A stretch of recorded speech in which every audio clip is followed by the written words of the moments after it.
All right, guys. Today, as promised, we're going to do some organic chemistry nomenclature. And in order to kind of get that started, let me throw this slideshow up here. All right, and I will be moving my face around as needed, all right, in order for this to work. Okay, so here we go. Well, this is just a short list kind of introduction, right? It does not have quite the depth that you would get if you were taking organic chemistry, but since we're in AP, I'm going to try to give you just enough to kind of get us started. So some things that are important here, all right, in our organic chemistry studies, things like petrochemicals, pharmaceuticals, and polymer science, polymer science are all really important to many different aspects of life, right? So petrochemicals are going to involve things like oil and gas. The pharmaceuticals, things like aspirin, vitamins, insulin, anything that's going on in the medical field. These things are all really, really important to our economy. They're important, to our quality of life, to technological advances that we take for granted, and that we use each and every day. Now, when you take organic chemistry, and many of you may end up taking it, the big thing about organic is learning about the structure and function relationship between these organic molecules. Sometimes you will see, wildly different molecules and be asked questions like, well, what do these have in common? And the key is in organic is to be able to look for those functional groups and for common structures and kind of learn it from that standpoint. And make no mistake, organic chemistry is a language all of its own, okay, and it is often very, very difficult. My personal opinion, you would spend years to learn a language like English, right? You would spend years learning a language like Spanish or French or whatever. You walk into your organic chemistry classroom to learn an entire new language, and most people take 2 semesters in college, and that's all they get. So that's, I think, one of the biggest reasons that it's tough. It's a new language, and it goes into great depth, right? Like most languages do. Now, the carbon molecules that we're going to look at, things that we want to keep in mind about them, they're going to form really long chains, okay? The longer the chains, the more complexity that is, kind of built in there. Without those long chains, couldn't have life as we know it. Carbon chemistry is going to include your hydrocarbons, little molecules with functional groups, big polymers, things like plastics or PVC or vinyl, and then, pretty much every biological molecule in your body. Now, to break some of these organic compounds down, we have the alkanes, all right, which have single bonds. They're always saturated.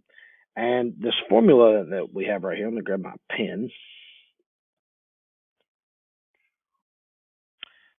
CnH2n plus 2 gives us a general form for our alkanes. So if I have like carbon, and it's an alkane, well, I know it's going to have all these single bonds. It's going to be completely saturated with hydrogens. So we go all the way around there. All right, now if we write this formula out, we have C3, let's see here, C3H, we have 3 on this end, 4, 5, 6, 7, 8. Well, that matches this formula down here, the CnH2n plus 2. So if n is 3, then 2n plus 2 would be 2 times 3 is 6, 6 plus 2 is 8. If we wanted to name this, and we'll get more into that in a minute, this would be propane. And if you remember from last year, we don't typically draw the carbons or the hydrogens. The actual way we would draw this would just be that. That's propane. Carbon at the end of each stick, and obviously one here at the joint. And we assume the carbons are fully saturated with hydrogens. An alkene has to have a double bond. So the simplest alkene would be this molecule. Again, it's going to have, every carbon is going to have 4 bonds. If it's not bonded to If it's a aromatic or a simple aliphatic, it's going to have those hydrogens there. It could be saturated. It could be polyunsaturated if there are multiple double bonds, but this would just be considered unsaturated. And again, it's going to follow a general form, CnH2n. So here I have C2H4, and in fact, that is C2H4. We would probably draw it something like that. Now, an alkyne has a triple bond. Oh, and sorry, this would be ethene, because that ene tells me it's a double bond, just like the ane tells me it's a single bond. If I had a triple bond, there we go. Well, in order to give carbon that fourth bond, it's got to have one hydrogen. This would be C2H2.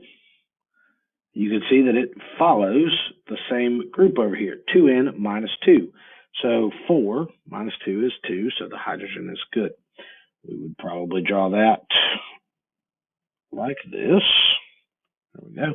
That middle bar would be a little bit longer, and this would be F-ine. And that Y and E tells me triple bond. So those are my three aliphatic hydrocarbons, alkanes, alkenes, and alkynes. Now there is a naming system, the IUPAC naming system for organic, just like there is for anything else that we're naming. We use prefixes in order to assign the number of carbons in the chains. They're very similar to the to the molecular compound naming that we learned last year. Just the first four have different prefixes. So for one carbon, you use meth, 2 is F, 3 is prop, 4 is bute, 5 is pent, and then 5 through 10 is actually the same as the covalent compound. So hex is 6, hept is 7, oct is 8, non is 9, and dec is 10. Now the ending is going to tell you if there are single or double or triple bonds. So methane would have one carbon with all single bonds. That's the simplest hydrocarbon, and it would look like that. CH. Let's see here. 4. That would be meth for one carbon. Ane for all single bonds. Okay? Now, when you name a simple hydrocarbon, there are 5 kind of rules that'll get you started in the right direction. You want to find the longest continuous chain. You're going to number that chain from the end closest to any side groups that are present, which we'll look at in a moment. We're going to name the side groups in alphabetical order, and we're going to indicate their position using a number. When we name the side groups, instead of, like, let's say we had a methane side group, we'll change that into methyl. If we had an ethane side group, we'll change that to ethyl, so on and so forth. We'll name the parent chain, and between any numbers, we'll put commas and dashes, okay, between numbers and letters. So let's look at one of those. So we're going to look at heptane. So I have 7 carbons in a row. It's going to be heptane. That's what it would look like in our regular naming. It doesn't have any functional groups, all right? So the name is pretty straightforward. I named the parent chain. There are no functional groups to worry about. But if I add a functional group, in this case, I'm adding this carbon off the bottom, well, this is going to change our name, like a lot. So I'm going to name it. I'm going to identify a functional group, right? But in order to do that, I have to have the longest continuous chain. So I'm just going to start here and say 1, 2, 3, 4, 5, 6. All right. And I have a 7th carbon, but it's not on the parent chain. It's sticking off. Now, I could erase this 1 and put the 1 down here. It still wouldn't change it. At position 2, I have a functional group. So we go back to our rules, right? Rules say name the side groups in alphabetical order and tell them or indicate their position. So let's pull this back up. Well, at position 2, I have a methyl group. All right, this is methane, right? Because it would be 1 carbon in the group. It's going to have all hydrogens around it. It's all single bonds. So methyl, and then I named the parent chain. hexane. So 2-methylhexane would look like this. Now, I drew this picture here on the right backwards on purpose. Remember, you always number the chain such that your, oops, wow, I don't know why that was a 6. Let's fix that. Just a second.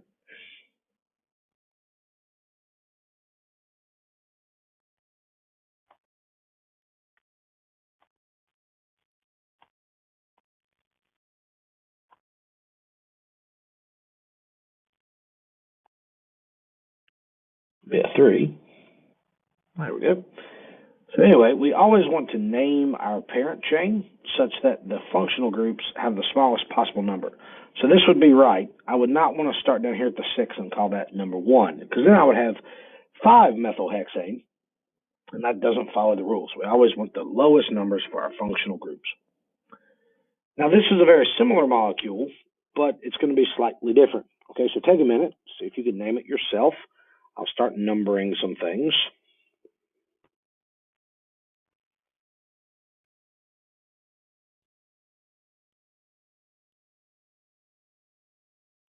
So we definitely want to go this way because I want my functional group to have the smallest possible number.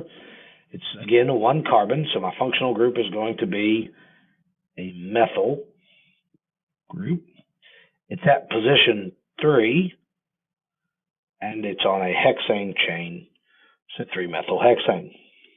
There it is again. Notice 1, 2, 3, 4, 5, 6. Make sure you always number so that your functional group has the lowest possible number. But what happens if there's multiple bonds, right? What if in that chain we have a single bond and a double bond, that kind of thing? Well, we still want to have the longest chain we can, but we need to make sure that longest chain has a multiple bond. We want to number from the end closest to the multiple bond. So we want the multiple bond to have a low number. We want to name the side groups in alphabetical order. We want to give their position, and we want to name the parent chain, indicating the position of each bond. So here are 2 we're going to name. All right, I'm giving you the names up front. We're going to look at them. All right. So this up on the top left is called a condensed structural formula. We're going to ignore the hydrogens for clarity. All right. And we're going to name this thing. So let's number it. 1, 2, 3, 4. Now, it doesn't matter which way I go. At position 4, I'm going to have 2 functional groups. So I'm just going to go right there. 5. So there's my parent chain, pent. I have a double bond in my parent chain. So the ending is going to be ene, right? Because there is a double bond. At position 2, at position 4, I have methyl groups. So I have to indicate where they are. So at position 2, there's a methyl. At position 4, so here's methyl number 1, here's methyl number 2, and here's methyl number 3. I have 3 of them. So 2, 4, 4, trimethyl, and then I have to tell where the double bond is, 2 pentene, right? So let's go back. Let's look at the rules again. So we want to have the longest chain possible with the multiple bond in it. We want to make sure that that multiple bond has the lowest number it can. We want to name the side groups in alphabetical order, and we want to tell where each one is. That's why we have 2, 4, 4. And we want to name the parent chain indicating the position of the multiple bond. So the indicating the position part is why we have to put that 2 in there. So again, we can even break it down simpler, right? We go 1, 2, 3, 4, 5. Functional group, functional group, functional group. I have a double bond at position 2. So it would be 2, 4, 4, trimethyl, 2, pentene. Let's look at the next one. All right. Which end should we probably number it from? All right. Hopefully, you're identifying the right end. All right. 1, 2, 3, 4, 5, 6. So I know I have a hex. It's a double bond. So I know I have ene. Right, I'm going to work backwards to do this one. At position 2, that's where the double bond starts. At position 4, I have 2 methyl groups. So 4, dimethyl, 2 methyl groups, 2 hexene. That becomes my answer. All right. This top one is propine. All right. Propine's pretty cool. It's 3 carbons, 1 single bond, 1 triple bond. Okay. Here's one at the bottom. This one's pretty complicated. This would be 4-ethyl 2,2,6 trimethyl 5-propyl 7-ine 3,5-decadiene. Yeah, right. Okay. Well, we can actually break that down. So I know at position 7, I need to have a triple bond. So right there, that's going to be a 7. 8, 9, 10. Here's 6, 5, 4, 3, 2, 1. So I have a methyl at position 2, 2 of them. So there's my dimethyl. At 3, I have a double bond. At 4, I don't have a methyl, I have an ethyl group, right? Because I have 1, 2. So this is an ethyl functional group. These would both be methyls.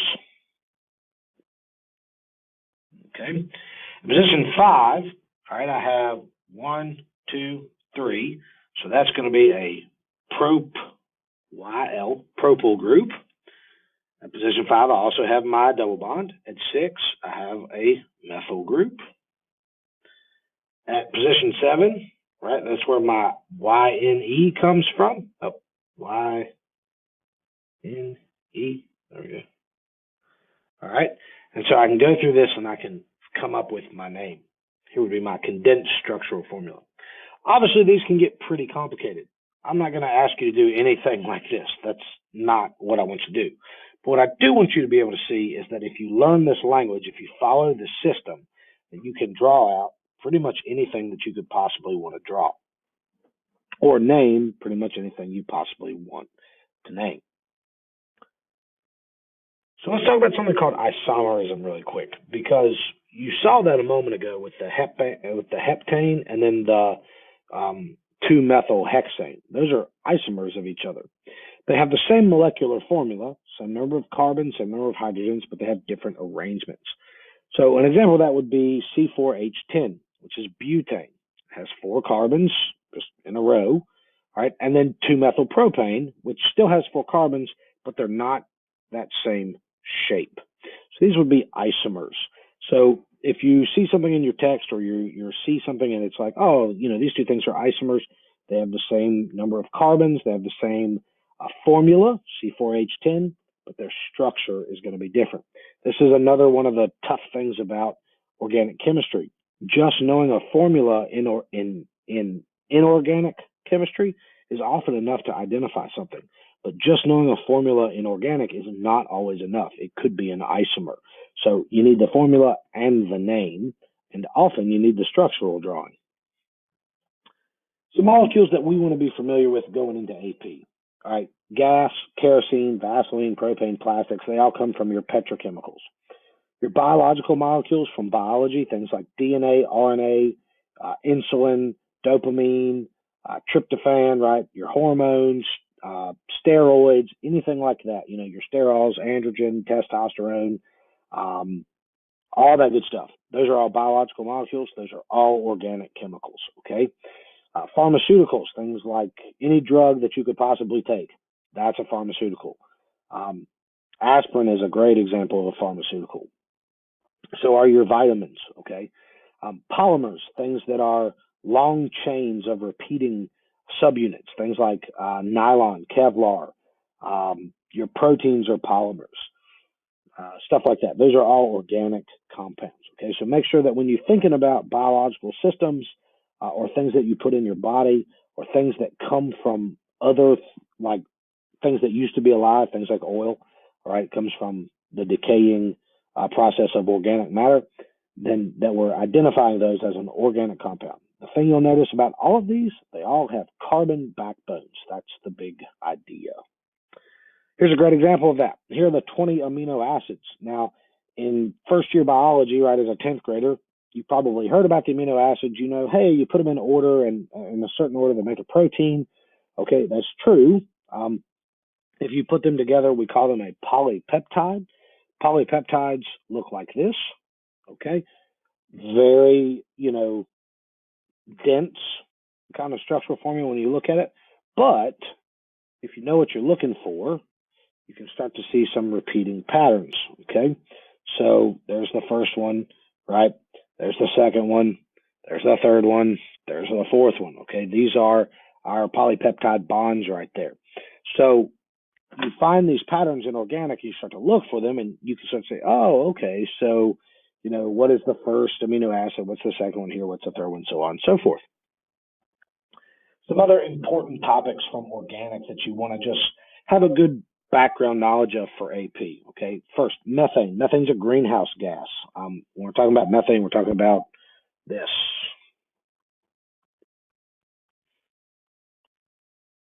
Good old CH4. Okay, this is methane. Very simple hydrocarbon. It comes from the decay of living organisms. It can be produced by combustion of certain things. Very common substance. It's a greenhouse gas. Most commonly we use it for heat, but I mean, you don't really need to know that here or there. It's just a great fact to have. But as far as just relating this back to current events, methane is trapped, right, in the permafrost. So permafrost up in, the frozen reaches of the north is a bunch of organic material that's permanently frozen. It's not being broken down. It's kind of like stuck there. And as the temperature of the planet warms and that ground starts to thaw, bacteria start breaking those organic things down. It releases all that methane, and that can actually speed up the thawing process, release more methane, and you get a wonderful little feedback loop. Very important organic molecule. All right, plastics. Some good things, some bad things, right? Plastics help us preserve food. They are really useful for making lots of cheap things like the tablet that I, write on in order to give you guys hey, here's a plastic polymer. I mean, this is all plastic with a little tiny bit of metal in there, right? Great stuff. Super, super, super, super wonderful invention. It also has risks that go with it, right? So, if you look at the Great Pacific Garbage Patch, huge garbage patch out in the Pacific Ocean. It's like twice the size of Texas. It's huge. As the plastic breaks down, it turns into what's called nurdles or mermaid tears. They're like little teeny tiny pieces of plastic. They can get hung up in the gills of fish, stuff like that. It's really nasty. Big sources of pollution come from things like straws, silverware. Most of the plastic pollution comes from India and China. However, I want to put like a little asterisk there. I don't want to blame it all on China or whatever. For a long time, India and China has purchased our recyclables, and we ship them over there. They get what they can use, and they dump the rest of it out. So, yeah, most of the plastic pollution comes from India and China, but some of that pollution they purchased from us and just relocated. So plastic is a big environmental concern, but plastic is made through chemistry, and it's made by understanding organic chemistry. So it's definitely something that you want to kind of have floating around in your background knowledge for an AP class. Some things about plastics that are important. They come from ethylene. When we separate petrochemicals, that's one of the byproducts. As we talked about a minute ago, we use it in all kind of stuff. It's great for packing. It's great for, replacing wood or glass. It's not really that heavy, so you can lower the weight of like a spacecraft. That allows you to put more in the payload, get more into space. There are lots of research opportunities with it. I'm not saying it's a bad thing. I'm just saying plastics are a big deal in organic, so make sure that you have a little bit of background knowledge about them. We talk about pharmaceuticals, okay? The molecular focus of pharmaceuticals cannot be underscored enough, all right? So when you think about a medicine, remember, a medicine is not just this magic thing that you put in your body and all of a sudden you feel better. It has to interact like molecularly at the atomic level with your body in order to affect an actual change. Okay, so understanding the molecular structure, those condensed molecular formulas, and how they're going to interact with structures on a cell, super, super important to understanding how a pharmaceutical works. A lot of the prescriptions, a lot of those medicines that we utilize in the U.S., they come from plants. Many of them came from the Amazon rainforest. About 50% of the top 10 prescriptions written in the U.S., as it says, come from the Amazon rainforest.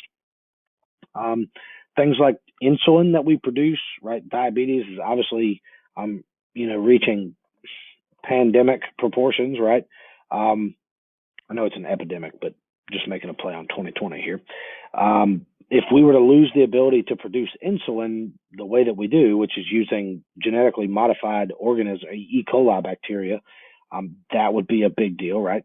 Your ACE inhibitors for heart problems, treatments for HIV and AIDS, anti-malarial drugs. Like, I don't know if you guys know this, but malaria kills a lot of people every year. It would be great to continue developing cheaper versions of anti-malarial drugs. And then even like new molecules like buckyball, full name is Buckminster fullerene there, which is a 66 carbon cage that forms like a soccer ball that is hollow in the middle. All of those things are part of the pharmaceutical branch of organic chemistry. One of the nice things from all those pharmaceuticals, number one, we fortify our diet in the U.S. It's one of the ways we get some of our vitamins. Remember that vitamins are amino acids that you cannot make in your body. Okay. And thanks to all of this chemistry, our life expectancy has gone up quite a bit. So I guess that's a good thing. Great example, right? Scurvy. A lot of people used to get scurvy in the Navy. That's actually was a big problem, right, as far as global exploration and that kind of thing. But when they discovered that, oh, hey, if you take some lime juice, limes on your voyage, it'll keep for quite a while. You just give everybody a little bit of lime a day, and you'll prevent them from getting scurvy. It's actually why sailors in the British Navy were called limeys. It's because they had limes on their boat to keep them from getting scurvy. So a lot of great things come from understanding organic. Hopefully that little bit there on naming will just give you enough to, if you see a compound in this class, it will, your brain will start thinking about, okay, what kind of information can I get from this? And also, I hope these last couple slides provided you a little bit of background to help you connect the dots as we move forward. So if you have questions, let me know, and I'll be glad to answer them.